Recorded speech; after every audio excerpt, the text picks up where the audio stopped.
Hello out there. Welcome to today's Search Engine Journal webinar. Hope you're having a great day. Excited to have you here. We have a fantastic topic, and we have the team from Conductor. We have Zach Kadish, Senior SEO Success Manager, and Alex Curchietta, SEO Success Manager at Conductor. Thank you both for joining us today. Thanks for having us. Looking forward to a good chat. Great. So for those of you who don't know me, I'm Heather. I'll be your moderator today, and we are here to talk about ways that you can boost your 2024 SEO performance. We're going to do that with pillar pages and topic clusters. So I'm really excited to see what this team from Conductor has to bring to you all today. All right. So if you have any learnings from today that you want to share on social, use hashtag SEJwebinars. If you experience any technical difficulties, we have Jonathan hanging out in the back. He's going to give us a hand. Just use the chat box to let us know. There's closed captioning. It's the CC in the top right of your screen, so give that a little click. And if you have any questions for Zach and Alex as we move through this webinar, make sure that you leave them in the chat or in the Q&A tab. In the Q&A tab, if you see questions that you like, you can give it a little thumbs up. That little upvote will tell us it's important to you all out there, and we'll do our best to prioritize those. We're going to answer as many of them as we can at the end of the presentation. So with that, last ask is at the end of the presentation, if you can stick around for a short survey, it takes like 30 seconds, and it lets us know how you thought of today's webinar, how we can make them better. And with that, I'm going to get out of here. I am going to turn it over to the Conductor team. Thanks. I'll be back at the Q&A. Yeah, thanks, Heather. So a little bit about Conductor. We're an enterprise SEO platform, and the goal of our platform is to really help our customers better understand their customer's voice so we can monitor, our organic visibility and really improve our website from the organic channel. Just a brief introduction before we get into the webinar today. My name is Zach Kadish. I'm a manager of the customer success team here at Conductor. I've been at Conductor for a little over 7 years, and I live in New York City. Hi, everyone. My name is Alex Curchietta. Really nice to meet you all. I am a customer success manager at Conductor. I've been with Conductor for about 1.5 years, also like Zach, based out of New York City. In my role, I talk for hours on end to many different clients, digital marketers, and SEOs just like you on how to enhance their overall organic strategy and website presence. So really looking forward to talking about pillar pages and topic clusters today and how that can help enhance your online presence. Yeah, absolutely. And just as Heather said, we want this to be engaging. So put your questions in the Q&A, and we'll definitely make sure to get to them at the end of the session today. Just a little breakdown of what we're going to cover today. We're going to really kind of diagnose the differences between what topic clusters, pillar pages, hub and spoke. We're going to talk through some of those successful examples of people that have already created these. And then also we'll talk through some actionable tips on how to do this yourself, how to create topic clusters, how to create pillar pages on your own. We're really looking forward to, today's session. And before we actually get into the session today, we actually do have, an initial poll question. We just want to kind of better understand who in the audience has kind of already done some of these, type of examples today. So you'll see a pop-up right now. So feel free to, put your answer in. So like Zach said, that should pop up for you, and it'll take a few seconds for us to start getting those recordings. But I know that we've been talking a lot about topic clusters, of course, at SEJ. So, okay, let's see. So we've got about 53% of people saying yes to some extent, 23% saying no, but they're considering it, and then a little bit more between yes extensively and no, not familiar. So the majority of people hanging out in that yes to some extent. All right, cool. So that's definitely a breakdown for today's session where we're kind of talk a little bit more around that. Now I'm going to hand it off to Alex to talk a little bit more around topic clusters. Awesome. Thanks, Zach. And really excited to hear that the majority of the call is at least somewhat familiar with topic clusters or incorporating it as of today. First, we're going to be walking through, of course, what is a topic cluster. So the goal of a topic cluster is to answer all questions that you have about a specific topic. each page is actually going to be built around a different long tail topic. So on the slide, you'll see the example on the right-hand side that the main topic, the main pillar page that we're talking about is U.S. National Parks trip planning. Each of the different topic clusters are those smaller green bubbles that surround that main pillar page, which are targeting a different long tail variation of that main pillar page, and they are going to be built around a topic. Each page in your topic cluster, you're actually going to want to link not only to other topic cluster pages, but also back to that main pillar page. The reason why you want to have a effective internal linking strategy from both their pillar pages and the topic clusters is that when one page performs well, ideally it should actually elevate the performance of the entire cluster and your website overall. Not only that, but internal linking between the different topic cluster pages back to that main pillar page is actually just an effective way to structure your content and elevate your entire website's performance from a internal linking strategy as well. So mention a pillar page within that topic cluster. What is a pillar page? A pillar page is actually a comprehensive standalone page that is going to cover your topic in depth. On the right-hand side of the screen, you're going to see an example of an effective pillar page. An effective pillar page is going to include a table of contents at the top of the page, which is going to interlink to each of the different headers and different topics that the pillar page is going to reference. So the goal of a pillar page is to answer all of the questions that a potential user may have about that specific topic and keep the user on that page as long as possible. You're also going to want to seek to gain high quality backlinks from external websites going to that main pillar page and develop topical authority on that specific topic and keep the user on that pillar page as long as possible. Also on the pillar page, the table of contents is going to want to interlink to each of the different sections. Ideally, that is other H1s and H2s on that specific page. So really making it easy for a potential user to come on the page, find whatever information they need about this specific page, and stay on there as long as possible. The more time that we can get the user engaged on that specific page, the more topical authority that we're going to get, the more trust we're going to achieve in answering questions from the potential user on the specific topic. And of course, from an internal linking strategy, you're going to want the pillar page to link to each of the different supporting pages, being those cluster pages that are going to provide additional answers and questions about your specific topic in more detail. So some of you on the webinar today may have heard about a hub and spoke model. It is very similar in nature to the topic cluster and pillar page strategy as we are walking through today. The goal of both the hub and spoke strategy as well as the topic cluster and pillar page is to help users easily access all information that they may need about a specific topic. It's going to provide as much information as possible, and they're often implemented as a directory. So on the slide, you'll actually see that we have our Conductor Academy, which is a really good example of a topic cluster and a pillar page. What we're looking at here is the pillar page, which is going to provide links to more information to each of the different topic clusters. Hubs are often implemented in this directory format so that a user can actually find more information about a specific topic. Regardless of if you are planning to implement a hub and spoke strategy or a topic cluster and a pillar page strategy, there are really two most critical elements that I like to say. First is making sure that the content in your pillar page and your topic cluster is actually relating to your website and to your business overall. I would say the goal of SEO is not just to bring traffic to a website, but you want to make sure that we're driving the qualified traffic to our website.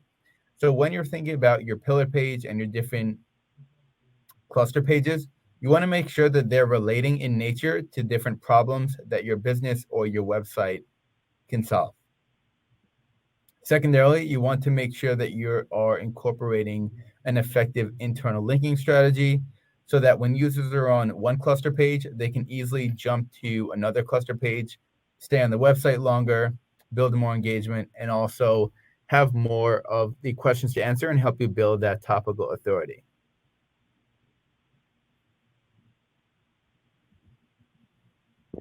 So how do you actually create a topic cluster? The first step of creating your topic cluster is going to be choosing a topic for your pillar page. So that really starts with doing keyword research. The pillar page is going to focus on a shorter tail keyword that likely is going to have a little bit more search volume than the rest of your topic cluster pages. But you want to make sure that your centralized pillar page is focused on a topic that does have a pretty good amount of search volume and is actually being searched on Google by your potential customers, and making sure that you're focusing on a topic that there are going to be secondary keywords that you can build additional content on. Secondarily, you're going to want to structure your cluster. So do an audit of your website of how much content you already have on your website and what gaps exist from a content structure for your other cluster pages. I always like to say that when you're doing that analysis and that content audit of your website and looking at how much content you already have on your website for those cluster pages, it's also important to look into your analytics, whether it's Google Analytics, Adobe Analytics, or even Google Search Console, and making sure that if you already have content on your website for these specific pages, are they driving traffic? Are they driving results? If they are, then that's great. We're going to want to include those high traffic driving pages within our topic cluster. If they're not, then I think it would be a good idea to either re-optimize those pages or maybe even just overall create new pages focusing on that cluster topic as well. Third, you're going to want to create the hub page and the cluster content. So not only making sure that the cluster pages are easily able to navigate between each other and back to the main pillar page, but also making sure that the pages are optimized with SEO best practices in mind. So making sure that we are including the metadata on all of our pages, but also making sure that if we're creating a cluster page to focus on a specific long tail keyword or a specific long tail question, we're actually providing relevant, helpful, and experience of content within that cluster page. After you create your hub page, your pillar pages, you're actually going to want to publish your content, of course, and then set up accurate reporting. So making sure that you're actually understanding what's the value and of all of our efforts in making these pages. Are they actually driving traffic to our website? So not only measuring just keyword rankings, but also measuring clicks, as well as how much traffic these pages are driving and how many conversions these pages are obtaining, so that we can in the future look to report on these efforts to leadership or maybe re-optimize some of these pages if they are not performing as well. I saw a pretty good question in here on how to avoid cluster pages to rank on the same keyword rather than the hub. That's a really good question. I think the most effective strategy for that is on your hub page, you want to make sure that you are differentiating the pages a little bit and focusing on a different long tail keyword on each of those different cluster topics. So while that main pillar page is going to focus more so broadly on that topic and a shorter tail term and answer a lot of helpful information about that main pillar page, the cluster pages are going to vary in intent a little bit, making sure that they do differentiate between that main pillar page and target a different long tail keyword as well, and making sure that the pages do differentiate.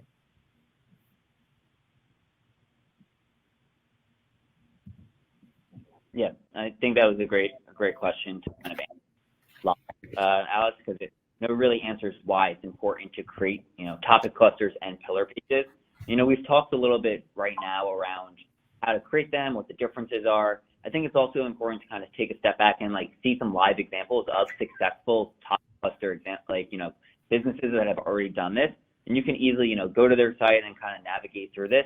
This could be another way to prove out to the business of why it works, because, seeing someone else do it successfully is a great way to kind of then prove it out of why we should be doing it at our own company. So let's take Dick's Sporting Goods as an example to start. They saw an opportunity to really become more of an authority all around sports. So, people already know Dick's Sporting Goods, where you can buy products around sports gear like baseballs and baseball bats and that type of stuff. But what they saw an opportunity for is actually creating content for their audience and just for other users online on how to use these specific products. So they actually saw that their audience was searching on their site and just searching in general for specific topics of how to grip a baseball bat or how to shoot a basketball. These early stage kind of informational evergreen queries, a lot of people were searching for and didn't really have the content on their site to address all of it. What they started to do is they did a lot of competitive and keyword research and developed a hub called Pro Tips on their site, where they were able to actually, create hundreds of different cluster pages around some of their main topics based off of the sports gear that they already sell. So they saw a lot of great success here. They increased their keyword rankings on their SERP tremendously. They saw a massive increase in organic traffic this way, and they also now established themselves as an authoritative brand for all things sports.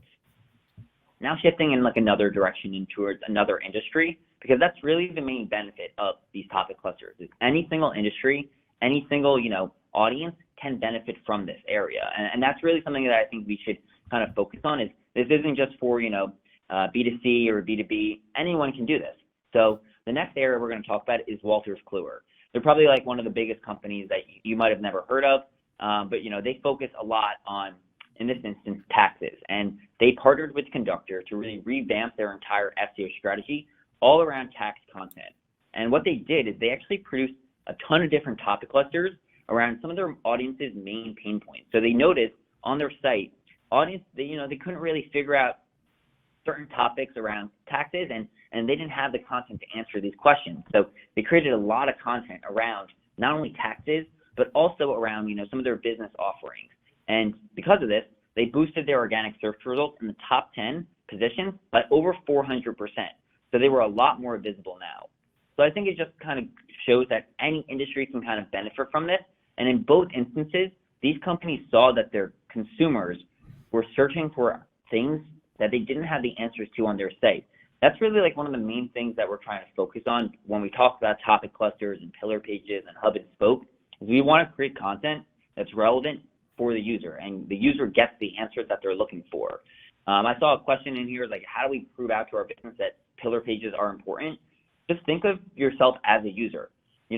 We want to make sure that even if the user is in the early stage of their buyer's journey, we're answering their questions and they're learning that content from us. This shows the user that we know what we're talking about around this topic, and it also shows Google, you're an authoritative source around this. People want to come to your site to consume this type of content. And it just, in the end of the day, it can bring users back to our site when they're ready to purchase. And it also shows Google, they're kind of the experts in this field. Let's make sure that we show their content when users have these questions. So now we're going to talk a little bit more around pillar pages. But before we do that, I just wanted to kind of release a poll to kind of better understand, have you done this in the past in terms of your content strategy? Perfect. So while we wait for those to come in, for everyone who did ask, I did forget to mention this, you will absolutely receive today's recording and the slides, because we've had a few people ask about that. All right, let's give this a second to refresh here, Zach. So far, okay, here we go. We've got a tie for 30% B, yes, I'm still testing, and no, I'm planning to. So you've got the majority of the people sitting right in there with a little bit saying yes and some saying no, I need more information. Okay, cool. Well, if you answered, hey, I need some more information, that's why we're here today, because we're going to talk a little bit more now on how to actually create a pillar page. So you're in the right place. So when we think about, creating these pillar pages, the first step here is identify a topic. We do need to kind of start off with a core topic. If we're still kind of confused on, hey, what topic should we actually focus on? Maybe take a step back and be what areas of the business or does my business care about? What areas of products or business lines or service lines can we maybe increase our authority around or increase our traffic? Or maybe this is something, you know, your CEO or one of your executives really cares about. Maybe that's a topic that we can focus on. Or maybe we can actually focus on an area that we're lacking. Maybe we've noticed competitors in this field are, you know, increasing their authority around a specific topic. Maybe that's one of the things that we focus on. Or it could just be one of our bread and butter topics. That's also a good area to kind of focus on when we're thinking about how to create a pillar page. Next, we actually should start to think about our, you know, pillar structure. So this is where we actually need to better understand how we should kind of structure everything on our site. One of the best ways to do this is competitive research. If you know someone out there has already kind of done it well, then kind of take a look at their site. You know, take a look at their subfolder structure. Take a look at the content they have on their site. We're not plagiarizing. We're not going to do anything, you know, that's sketchy, but we're trying to mimic something that they're already doing well. You know, they have this authority. They have this, you know, structure built out. We want to kind of, you know, change it for our tone and voice and mimic their visibility so we're also getting traffic to our site. You know, we could do this through keyword research as well. You could start to identify a lot of longer tail keywords that we might not be answering on our site. Maybe we create these as, you know, standalone pillar pages, or maybe we create a few in-depth articles around these pillar pages and we answer them all on the same topic. We'll talk a little bit in a second around the different types of pillar pages you can create, but just kind of start to think about how can we start to consolidate some of this content over time. Here at Conductor, we actually have a feature called content guidance that makes it very easy to better understand how we should be structuring our content. So, you know, we kind of break down based off the top competitors for that target keyword. We show you, you know, what keywords they're targeting in the title tag, in the meta description, in the body content. We also show you the content length and some other elements as well. You can obviously, you know, do this yourself by taking a look at their content and going to their pages. We just wanted to kind of mention how we've made it a little bit more efficient within the platform. So, you know, after we've kind of decided this is our core topic, this is how we're going to build it out, let's actually create the content. You know, let's actually start to build this out and work with the different teams. You know, we might be working with our content marketing teams, our development teams, maybe our social teams, or, you know, designers. We want to make sure that we're building out this content so it's comprehensive, meaning that, you know, it discusses all the things that we want us to talk about. We want to make sure it's user-friendly, so users and crawlers, search engine crawlers, have a good experience on the page. We also want to make sure that it's useful, and we want to make sure that there's good internal or external links on the page and that it's optimized properly with the right keywords. Here at Conductor, we have a new feature called Writing Assistant, where you can actually do this live. So, you know, we can actually, before we even drafted the page or published it, we can actually show you the elements that you might need to improve or some of the elements that are already doing well. That way, we're being a lot more proactive with our content. So, you know, it's set up for success right away. Now I've talked a little bit more on, you know, what a pillar page is, how we actually create it. Let's talk about the different types of pillar pages that you can actually create. And there's a few different ones. So let's start off with the guide pillar page. This is typically, you know, an all-encompassing, comprehensive guide that is really around a specific topic. And this could be done in a few different ways. You know, this could be more of a beginner 101 level type content where, you know, we're teaching someone how to do something, or it could be more of an advanced guide for an experienced user. Both of these guides, though, they're important for the user in the different stages that they're at, because it's giving them, you know, instructions or information on how to do something, and it also contains a lot of useful links, whether they're internal to other content on our site or external resources for another place where they can learn this type of stuff or, you know, complete their task. Now we also have a what is pillar pages, and this is a page that you might be a little bit more familiar with, because this is now an in-depth breakdown around a specific topic. So, you know, we really talk more about on this page what it is, how it works, and also what's really important to know about this. You know, you might be thinking, hey, this is kind of similar to the guide pillar page, and in a sense that it is similar, but the main difference here is we are very targeted to our what is keyword. So we want to make sure that we're ranking for, you know, what is plus a specific topic.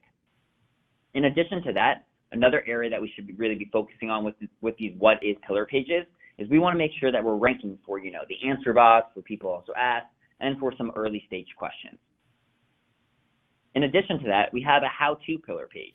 And this page, you know, it really focuses users on specific problems. So this is where we can really break down step-by-step guides or tutorials or things like that to make sure, they get the answers that they want. And again, the main difference for this how-to pillar page is we are specifically targeting how-to plus an activity, plus a topic. That way we can actually, make sure that we're ranking for these keywords on the SERPs or on Google or on page 1. And again, these pages are covering in-depth details around, information around the topic that can provide a lot of internal or external links that also provide value to the user. Now that we talked a little bit more around, effective pillar pages, we want to release another poll to just better understand how you're currently doing this within your website's content and your structure. Okay, so that poll should pop out for most people. It's also under the polls tab, but we've got some great questions. We have a lot of questions, so I'm excited to get to the Q&A after the presentation. All right, here we go. We got some answers coming in. So right now we've got leading 60% say B, they are organized but could improve. You've got about 25% saying disorganized, and then just a few saying well organized and a few saying unsure. So most of them sitting in that organized but could be improved. Got it.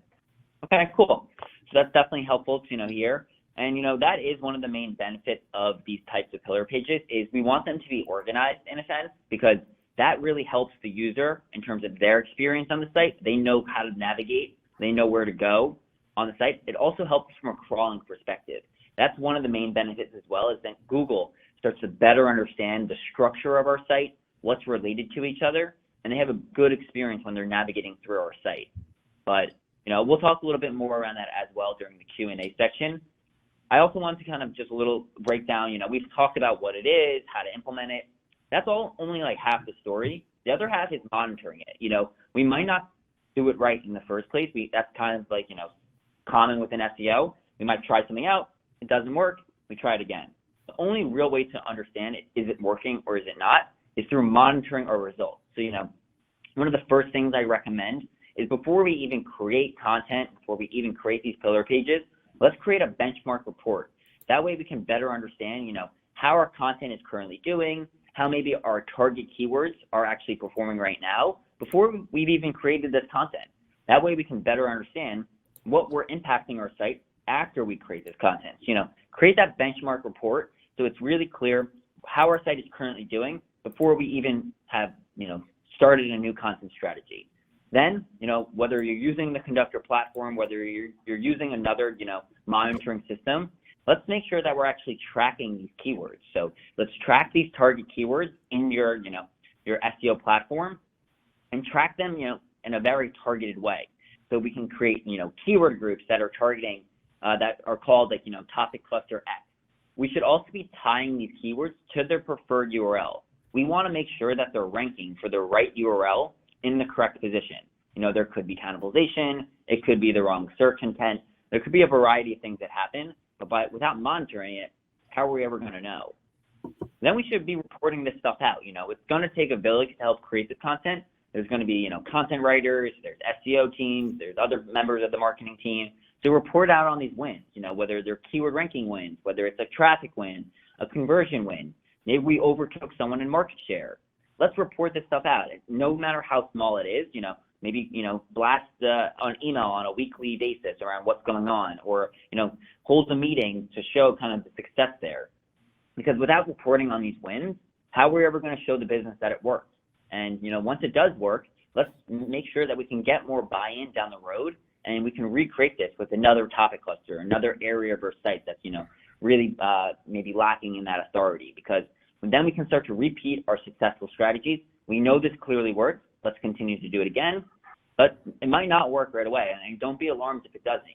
If we're not seeing keyword rankings or traffic increases, really within a month, or like a little longer than that, let's maybe go back to step one. Maybe we need to do more keyword research. Maybe we need to, consolidate some content, or do a little bit more identification of the right intent for our topic clusters. And that way we can actually learn quickly, make a change, and see that success later on.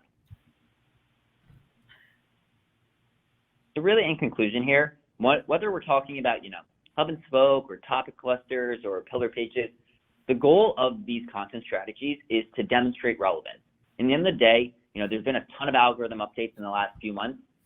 Everyone knows, search generated experience coming down the road. In the end of the day, Google only cares about, having sites that have content that's useful, that's relevant, that's unique, and that provides the user an answer to their question. So the goal of these strategies is to really make sure we are showing Google we're relevant around this topic and we're the source of truth around this topic. So users can come to our site and trust that they're getting a good answer. In addition to that, we've talked a little bit about the benefits from an SEO perspective. We have increase in traffic, increase in market share, increase in rankings, but there's also a benefit from a user experience standpoint. We have a better site structure now. So we have, a clear site structure with internal links so users know how to navigate to our site, but it can also really help establish that domain and topical authority that's sometimes really hard to achieve.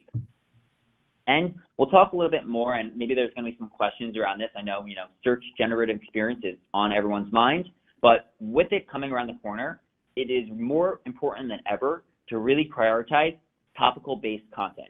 If you've used SGE in the past, while it's kind of in that beta mode, you can type in a lot longer tail, conversational, almost like stream of consciousness type questions into Google, and it spits out an answer. And the way it's doing that is because it's smart. It's, machine learning. It's learning what the user might want. So it's really important that we create that content with longer tail keywords in mind. And again, at the end of the day, this strategy is to really improve the organic visibility of our site. It's to increase our rankings. It's to increase our traffic. It's to drive those reliable and long-term results with that qualified traffic. And that's really the benefit of these strategies. So we thank everyone for the presentation today, but we know, the Q&A it's popping off, so we're definitely excited to kind of answer some questions here. I think that's an understatement. Awesome, that was great stuff. Thank you both. Thank you for sharing. So, Zach, I saw that you did answer some of the questions in the Q&A tab. Are there any that you want to maybe dive a little bit deeper into? I know that top one about topic cluster pages include some of the secondary keywords. Anything you want to elaborate on there? Sure, yeah, I see. So yeah, that question's really hey, can topic cluster pages, can they include some secondary keywords? I think they can, That's really the goal. Is we're not trying to say don't target these keywords on that main page, but we want to make sure if they're different in some sense. So make sure your primary keyword is different, is unique. That is the goal. We don't want cannibalization, but to some degree we can obviously have those secondary keywords on the page. And I think in some instances you can link out to that cluster content. That's a good way to link out to it. Maybe include a little blurb, and then you can link out to the more in-depth guide that you've created around the what is or the how to. That way it's really structured in a good way. So, users, maybe they find that initial content, but then they actually want to find the more in-depth content, or vice versa. Maybe they end up actually finding, the what is or the how to content first. Link back to your main product page, link back to your business line. That way they can actually see the in-depth, the overarching content around there as well. Perfect. So if we're talking about demonstrating relevance around a topic, how does that contribute to improving organic visibility, and what role does it play in enhancing the overall user experience on a website? Yeah, I think the main goal that Google is trying to accomplish is to display not only helpful, but expert and authoritative content. So the more content that we can create about a specific topic, not only about the what is, but also answering several other different forms of that question and also other long tail variations of that specific topic, is going to demonstrate to Google that this is a topic that we have authority on, we're an expert in, we have multiple pages targeting this topic on our site. And it's going to show to Google that we're actually an expert in this specific subject matter. And when you link those pages together on your website, it overall, just from a internal linking perspective, is going to be really helpful and easy for a potential user to navigate from one page to another and ultimately help them stay on your website longer. So if we're talking in context to SEO strategies, one of the questions is, can you elaborate on the specific benefits of content marketing models in terms of improving site structure through internal linking, and how does that contribute to establishing domain and topic authority? Yeah, I think that's a great question. I think the overall benefit of a effective internal linking strategy is that we can tell Google that these pages on our website are important. Whereas backlinks, we sometimes don't have control over what other sites are going to link to us.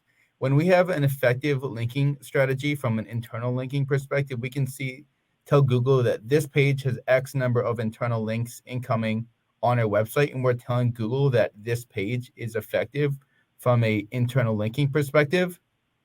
On the other hand, if you have a page that maybe doesn't have any internal links or a very small number of internal links, we're basically telling Google that this page really isn't that important to us. We don't have many other pages linking to that specific page, so it's not going to help send the strongest signal to Google for that specific page. That's a great question. So one of the questions from Chris, and I kind of saw another one that was similar. I'm sorry. Okay. So what is the best way to create new topic clusters? And do you have any advice for spinning off an article that's part of a topic cluster into its own topic? Yeah, I can definitely elaborate a little bit more on this. So, I mean, the best way to kind of do this is to do that research. Like, first, we want to make sure that the customer actually cares about this, that they're searching for this.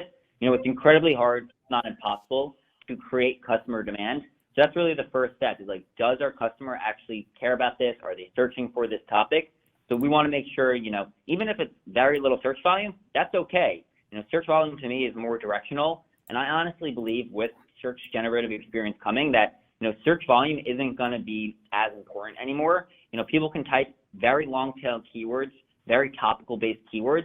That's going to be really hard to understand the search volume of those long tail phrases. So let's do that keyword research. Let's make sure that people care about this topic. And then let's actually, see if once we figure that out, let's see who else is writing around that topic. Make sure that they're direct competitors or competitors kind of in our space. That way we can actually, make sure that we're structuring it in the right way and we're linking back to our main topic. So we can create that, authority and that structure that's really good for users and really good for search engines. But I think it's really, do that research, find those gaps, and then figure out how we can expand on that topic in our own tone and in our own voice.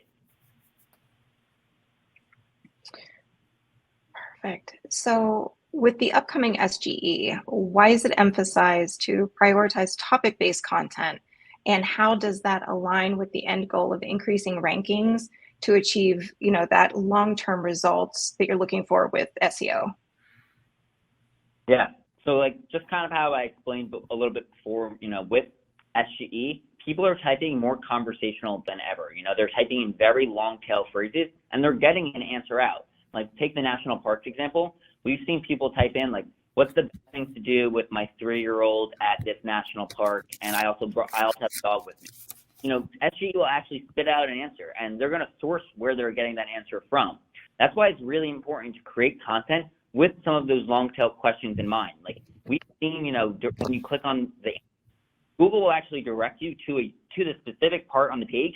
It could be 3/4 down on the page, but it will highlight it. It will show you where it got its answer from. So that's why it's really important that when we create these topic clusters or these pillar pages, we're focusing on very long tail questions or topical based questions that users actually want the answers from. So that's really why it's important to, make sure we either have this in a comprehensive guide or we have it, somewhere within one of our topic clusters. And so here's a question from Carrie. How would you go about restructuring content from a standard blog structure to pillar pages and topic clusters?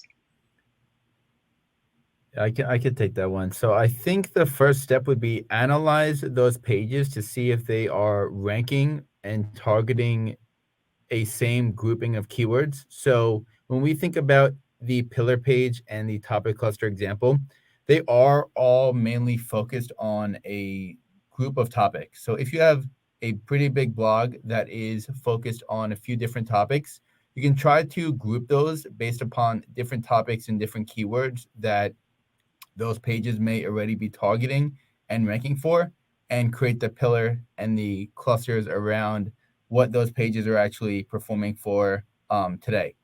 And to add to that, you want to make sure as you're going through the blog, you may have hundreds or even thousands of different blog posts, but take a look into which one of those pages are actually performing and driving results for the website.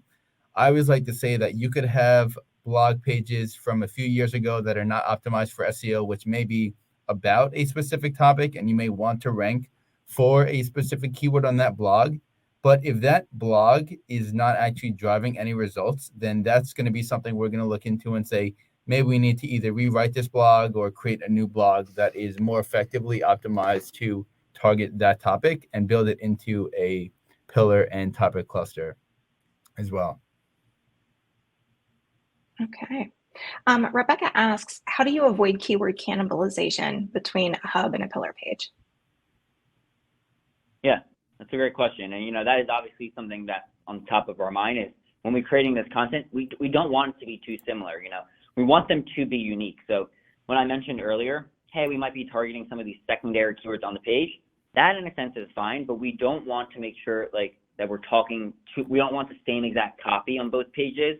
We want to make sure that these elements are different. We want to make sure the title tag is unique on each page. The header tags are very unique on each page, and the body copy as well. And then we also need to monitor it. There could be instances where we do exactly that, and we still have cannibalization occurring. Maybe in the end of the day we realize some of these secondary keywords, they're actually better suited to the hub page. That could be the case, or we realize, hey, we actually need to make these pillar pages, these cluster pages a little bit more in depth, a little bit more unique from the hub page because we're noticing some cannibalization here. I also think this is really where we should take advantage of internal linking. We don't have control over the backlinks that are pointing to our site. We do have control over internal links. That's very important for Google. If they're noticing that you're using, anchor text pointing to a specific page, they're going to understand, okay, this is the page that they want users to land on when they search for this secondary keyword, this long tail keyword. Let's show users that when they type that in. But we need to monitor it and make sure that it's set up properly. So question from Jose. Maybe you can give a little bit of guidance on how to determine the appropriate level of content depth for subtopics. When should keywords be grouped together on a single page? That's a great question. So I think the answer is going to vary based upon the different keyword that you are targeting on that specific page. At Conductor, we have a feature called Content Guidance that actually does an analysis of how many words are the top ranking pages averaging in their content for the top 10 or 15 results on their pages, and also what other keywords are they including in that specific topic. So we'll pretty frequently get this question on how long should we create our content for that specific topic. And there really isn't any one size fits all answer to that question. It's going to vary based upon what keyword you're going after and what other keywords you want to include in that content. So it's always best practice to take a look at the top 10 or 15 results for your target keyword. How long is their content? What other keywords are they including in their pages that Google is valuing and making them rank well? And really just help the data of the top 10 to 15 results inform what you should be doing to effectively target that specific keyword in question. Great. What do you think? Maybe another question or two? You guys good? Sure. Yeah, sure. These are great questions. Yeah, definitely happy to answer more. Perfect. So one of the questions, how do you deal with localization and the translation process of pillar pages into numerous languages? Yeah, and that's a great question. And, in that instance, we want to make sure that we're using the customer's voice in those languages. Make sure that you're doing that keyword research in that localized language. We might not be able to just throw that content in like a translator and it's good to go. We might need to do that research, whether you know the language itself or you're working with like a partner that's able to translate it, because people might be referring to things in different ways. It's very similar to even regionally, people search in different ways. When you're talking about different countries, the search volume is going to be different. The search intent is going to be different. So you need to make sure that if you're translating this content, that it's translated in a localized way that's actually relevant to that user where they're searching from. I also think from a technical side, you need to make sure that you have href link tags set up so that way Google is serving your content to the correct user based off of the language that they speak and the region that they speak. But first and foremost, make sure that you're doing that keyword or competitive research in that localized area. Perfect. And so Louianne asks, do you have any tips to share on utilizing AI to build or help build pillar pages and topic clusters? That's a good question. So I think the most effective use of AI to help, in a way, write the content would be really basing the AI and your prompt specifically on the context of the SERP. So we all know you can go on to ChatGPT and ask it to write about a specific topic, and it may spit out thousands of words and write an article about a specific topic, but it may be writing about keywords within that content and using words that Google actually may not care about and your potential customers may not care about.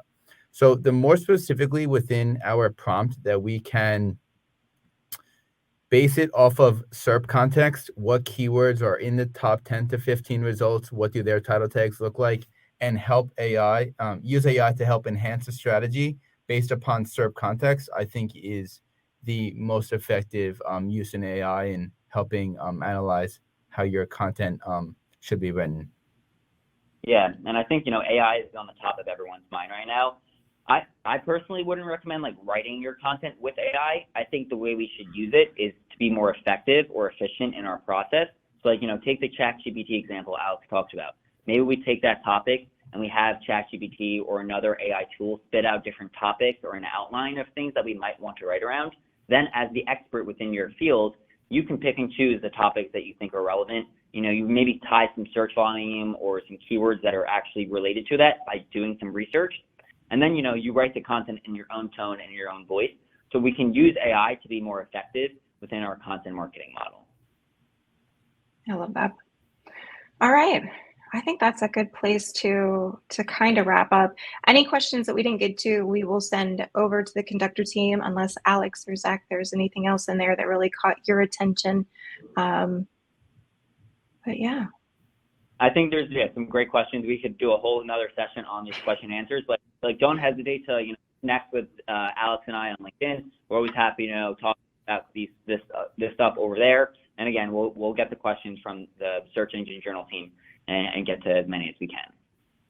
Perfect. And that was my next question, which was tell the people where to find you, but you nailed that. So LinkedIn is that place. Everybody that attended and registered will get a copy of the recording, a copy of the slides.